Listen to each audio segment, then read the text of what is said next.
আসসালামু আলাইকুম রহমতুল্লাহ বারকাত।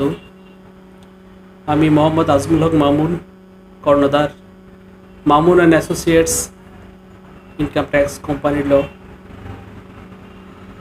ঢাকা, চট্টগ্রাম, বাংলাদেশ। আজকে আপনাদের সামনে এসছি কিছু কথা বলার জন্য। জাতীয় রাজস্ব বোর্ড গত বছর থেকে অনলাইন রিটার্ন অনেকটা বলতে গেলে বাধ্যবাধকতার মধ্যে এসে পড়েছে। আমাদের ম্যাক্সিমাম টাইম 2024-25 আমরা অনলাইনে রিটার্ন দাখিল করেছি। আশা করি সেটা হচ্ছে 2025-26 100% অনলাইন রিটার্ন সাবমিট করব আমরা ইনশাল্লাহ। তবে কিছু কথা বলতে হয়, অনলাইন রিটার্ন যতটা সহজ ততটা কঠিন। কঠিন এই অর্থে, আমরা যারা আগে রিটার্ন সাবমিট করতাম কোনো না কোনো একজন লয়ার বা আয়কর আইনজীবী পরামর্শ নিয়ে আমরা আগে রিটার্ন সাবমিট করতাম। এখন অনেকে মনে করেন বা অনেকেই মনে করেন যে না, এখন রিটার্ন সাবমিট করা অনেক সহজ। মনে রাখবেন, ইনকাম ট্যাক্স এটা একটা ল।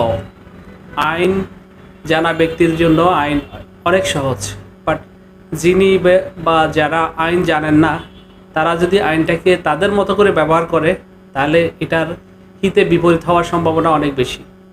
যেহেতু এটা একটা ফাইন্যান্সিয়াল ল নিয়ে আপনাকে কাজ করতে হলে এটার সম্যক ধারণা আপনাকে অনেক বেশি থাকতে হবে। ইনকাম ট্যাক্সের খুঁটিনাটি, অর্থাৎ এই আইনের 1984 সাল ইনকাম ট্যাক্স ল অধ্যাদেশ এবং ইনকাম ট্যাক্স ল 2023, এটাকে সামনে রেখে আমরা আমাদের যে ব্যক্তি রিটার্ন বলেন, কোম্পানির ল বলেন, কোম্পানির অডিট রিপোর্ট বলেন, সেগুলো আমরা সেভাবে প্রস্তুত করে আমরা এনবিআরে অনলাইন কিংবা অফলাইনে আমরা সাবমিট করে থাকি। অধুনা দেখা যাচ্ছে জাতীয় রাজস্ব বোর্ডের যেহেতু অনলাইনে রিটার্ন দেওয়ার একটা পদ্ধতি চালু করেছে, সেটা আমরা অবশ্যই সাধুবাদ জানাই। কেননা অনলাইনে একদম সহজ, কোনো ধরনের ঝামেলা নাই। বসে আমি আমার টেবিলে বসে আমি চাইলে আমার রিটার্ন আমি সাবমিট করতে পারি। এখন কথা হচ্ছে, অনলাইন রিটার্ন সাবমিট করতে গিয়ে আপনি বা যারা অনলাইন রিটার্ন সাবমিট করছেন, তারা গিয়ে ম্যাক্সিমাম দেখা যাচ্ছে দোকানে গিয়ে, যারা কম্পিউটারের দোকান আছে আমি বলবো, তারা সেখানে গিয়ে তারা কি করছেন, আপনি একটা রিটার্ন দিয়ে দিচ্ছেন, একেবারে নগণ্য কিছুই, হয়তো দেখা যাচ্ছে নীল রিটার্ন সাবমিট করছেন। নীল রিটার্ন সাবমিট করতে গিয়ে যেটা হচ্ছে কি, সেটা একদিকে সরকার যেমন রাজস্ব হারাচ্ছে, অন্যদিকে আপনি ব্যক্তি হিসাবে আপনার যে স্থাবর অস্থাবর যে সমস্ত সম্পত্তিগুলো রয়েছে, সেগুলোর কোনো কিছুই আপনি উল্লেখ করছেন না। উল্লেখ না করার ফলে কি হচ্ছে, আপনি আপনার সম্পদ কিংবা তথ্য আপনি কি করেছেন, গোপন করেছেন। ইনকাম ট্যাক্স অথরিটি যখন জানে যে আপনার 5টা গাড়ি, 3টা বাড়ি অথবা আরও অন্যান্য অনেক সম্পদ রয়েছে, সেগুলো যখন তাদের দৃষ্টিগোচর হয়, তখন তারা কি করে, ফাইলটাকে রিওপেন করে। রিওপেন করার পরে দেন ইনকাম ট্যাক্সের জটিলতা তখন থেকে শুরু হয়।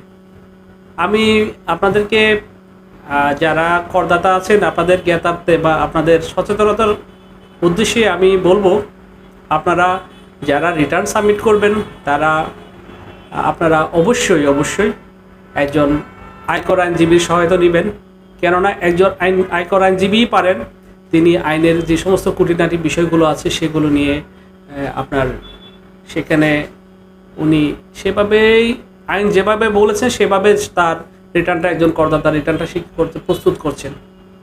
আর অথবা আপনি যদি গিয়ে সেখানে গিয়ে আপনি যদি আপনার রিটার্নটা সাবমিট করেন, দোকানে গিয়ে কিংবা কম্পিউটারের দোকানে যদি সাবমিট করেন, কিন্তু সামনে অনেক সমস্যা আছে।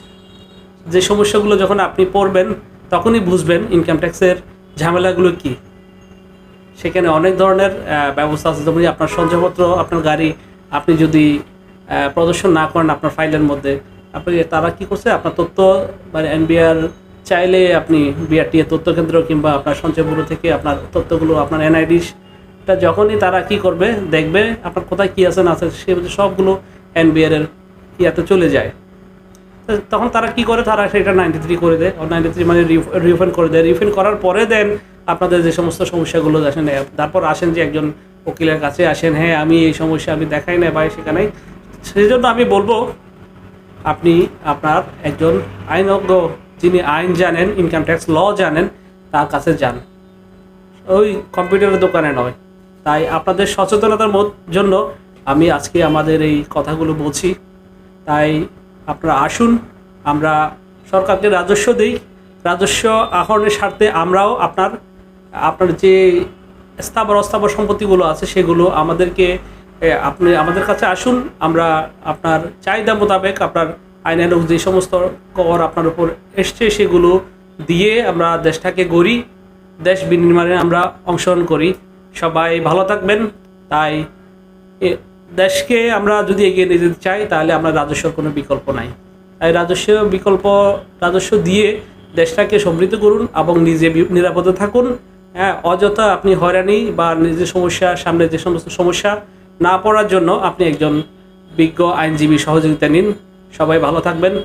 আমি মোহাম্মদ আজমুল হক মামুন, আয়কর কোম্পানি আইন উপদেষ্টা, ঢাকা, চট্টগ্রাম, বাংলাদেশ। আপনাদের সেবায় নিয়োজিত একজন। সবাই ভালো থাকবেন। সবার জন্য আবারও শুভকামনা জানিয়ে আবার সচেতনমূলক আমার বক্তব্যগুলো যদি ভালো লাগে অবশ্যই আপনারা লাইক কমেন্ট করে শেয়ার করবেন। সবাই ভালো থাকবেন। আবারও আমি আমার সকল করদাতাকে সালাম এবং ধন্যবাদ জানিয়ে শেষ করছি। আসসালামু আলাইকুম।